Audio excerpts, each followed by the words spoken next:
before I even know really what the rest of my body is doing, I'm at full draw. And the second I let the arrow go, I wanted it back.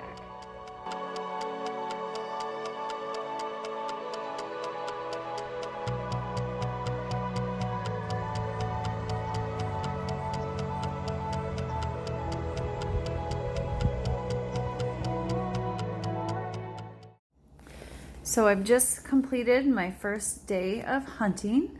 Saw 12 deer, 12 turkey, a coyote. That's pretty cool. I was looking down and my daughter says, "Mom," and I looked up and there was a doe about 10 yards away staring straight at me. So I did not have a chance to pick the bow up or draw. I feel like I'm gonna be obsessive about this. Thinking of going again tomorrow morning. I think it helped that I saw deer today and lots of other wildlife, which was very cool. So we'll see what tomorrow brings. So I'm getting ready to pack up to go hunting for the very first time. Yeah, this is exciting. It's also very scary. I've never done this before. So yeah, I have a little bit longer to figure out what I need to put in my backpack. And then I need to try to figure out how to make myself smell as little as possible. Yeah, it's here. It's time. It's time. I can't believe it. Wish me luck.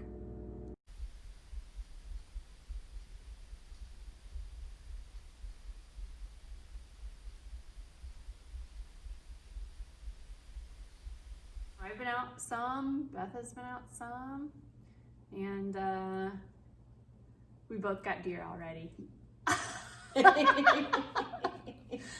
It's a big deal. Like, we did it. We did it. Meat in my freezer. Yeah. I don't know how else to describe it except it felt like an emergency. Like, there was so much adrenaline running through my body in that moment. I had my Fitbit on and it is instantaneous. My heart rate went from like 75 to 140 in seconds. So much adrenaline. And my brain, like, there was no hesitation. There was like, you have to shoot it, you have to shoot it, you have to shoot it right now. And that's not how I wanted this to go down. I had envisioned this being a very like deliberate and thoughtful and mindful process where like it was very calculated. Yeah, and just like calm. And that's, yeah, this was a frenzy. So before I even know really what the rest of my body is doing, I'm at full draw. And the second I let the arrow go, I wanted it back. Because I knew that it didn't land where I wanted it to land. And I'm just left in this like daze, like I just shot a deer, and I whip out my phone to try to capture this moment because I knew that it was a really intense moment. I was like, I gotta get this feeling on camera. I just shot a deer. And you can hear in the background these footsteps. And you can see the expression on my face when I realized that she had a fawn with her. But my tunnel vision, like I had tunnel vision. I did not know there was a fawn there. I had no idea. My husband was extremely surprised that I took the shot because he of course knew the whole time that there was a fawn. I also wanted this moment to, like, I wanted to feel like I was in the middle of the wilderness and doing this like super epic thing, right? But it's a city management hunt, so I'm like 100 yards away from neighborhoods. And so in the background of all of the video that my husband captured, you can hear the kids like playing and screaming, and I'm just like, this is not surreal. Yeah, it's really, really weird. So I'm going along. I tracked her by myself, looked over the ridge and saw her down at the bottom of a very, very, very, very steep ravine. Walked down there and I put my hand on her side and could not believe It was a really weird moment. I don't know if you experienced this. It felt like I hadn't actually shot that deer. Like that wasn't, I didn't shoot that deer. Someone else shot that deer. Like this isn't, Not you. I didn't shoot this deer. It was weird. Yeah, I think I was more tempered. That's the right word. Because I had another person there. Spectators. Yeah. So had it just been me tracking her, or like me and my husband, might have gone down different. Mm-hmm. But I think I kind of like steeled myself up because there was Yeah. people watching. Yeah. So yeah. A lot of emotions. Yeah. Did you expect that? So Erica got her deer a week before me. So I watched her go through all of it, and it scared the bejeebies out of me. Like, I don't know if I want to do that. Like, that was just... So I think I had kind of prepped myself for it after watching you go through it. So I didn't really... I was really excited when I hit her. I didn't have like the adrenaline. Like I didn't have the shakes. I just was like, okay, the deer.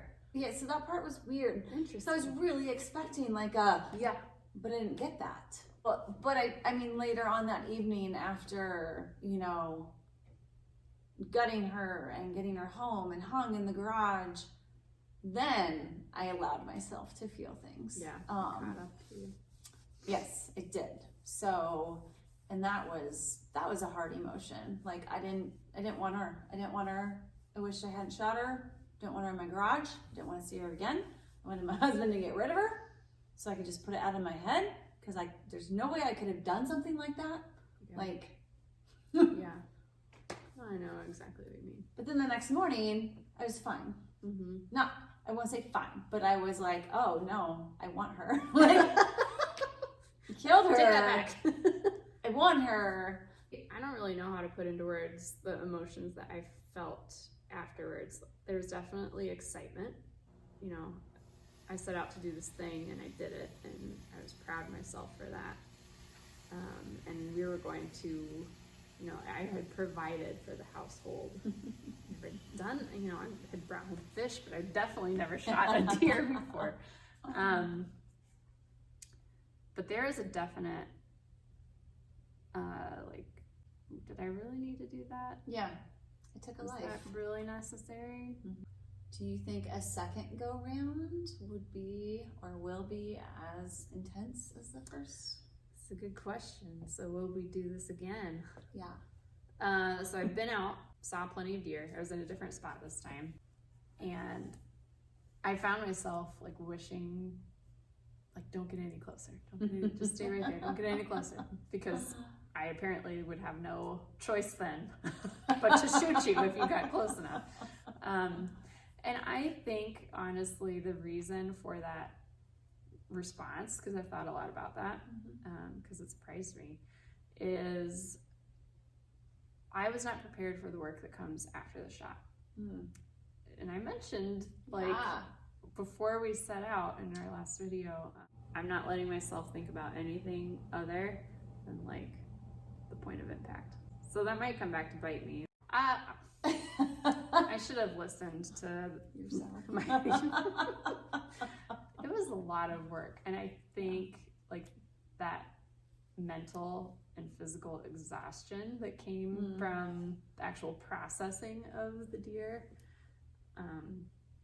is what is deterring. Isn't really the right word, but it's giving me pause because I know It starts now. It starts now. Yeah, that's not when it ends. That's when it starts. So, what about you? Do you think you want another deer in your freezer? I did. I have gone out once, and I found myself wanting a deer to go past so I could shoot it, so I could be done. Interesting. So, and I don't know if that's because I felt like I have this tag, so I have this obligation, so I want to fulfill that obligation and not have to spend more time on this. Yeah, I don't know if I'm done forever or if I'll pick it up again I've in flip-flopped. December. Yeah, I've flip-flopped a lot on that decision. Like, part of me is satisfied. Like, I did it once. Like, I can do it. I'm done. yep. I know I can do it. Don't really need to do it again. But then the other part of me is like, but you could. Like, you could go get more. There's some power in that. I could not have been more sure that I would never, ever, ever, ever, ever hunt. That was not something I ever wanted to do. And I don't know, it's just interesting how your mindset changes and what influences you. Like, it's a deeply personal choice if it's something that you want to do. And I think as hunters now, like, we're hunters now. I think we have a responsibility to not, like, I don't know. I never responded well to that being forced on me or pushed on me or like. Oh gosh, you don't have to be a hunter. Yeah, and it's not. And I think hopefully what you're picking up on this is like, we're not even sure like, how we feel about it yet. Like, we'll continue on or not. It's definitely not. I had to be in the right place to even start the process. Mm-hmm.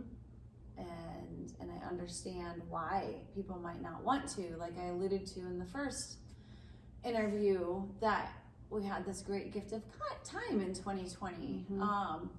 Because of that time, I felt okay to allow myself the time to go on this personal journey, which is hard. I think, like, I don't want to be stereotypical, and I don't want to say every female feels this way, but many females I have talked to, moms and non-moms alike, feel guilty taking time for themselves. Had it not been 2020 and pretty much the rest of my life canceled, there's no way I would have taken this time. There would have been way too much guilt in taking, because I'd be out sometimes twice a day, like 7 hours a day, sitting, not doing stuff at home, not being with my family, not, lots of knots. And I did overdo it. Like, I feel like I got a little obsessive. Yeah. I was out every chance. But had I had lots of sports to go to and just lots of other things, I would have felt too guilty to do it. Yeah. It feels in some ways like we kind of joined like a secret club. Right? I don't know, like we got initiated. It's a dwindling club. It is a dwindling club. As it gets more common for people to not grow up in hunting families or to grow up in more urban areas and just not be exposed to nature at all, like, if we want to continue funding conservation projects through this model of revenue from hunting and fishing licenses, we got to get more people to at least get exposed to it, or to buy the habitat stamp. That's something that I didn't know that you could do. If you don't want to hunt, you can still buy the habitat stamp that is required if you were going to hunt deer, and then you're funding those projects just like we did. So there's still ways to be involved in that segment of conservation without having to be a hunter yourself. Alrighty. Well, thanks for watching us ramble, and hopefully this was educational or entertaining or inspiring. Experience. Yeah.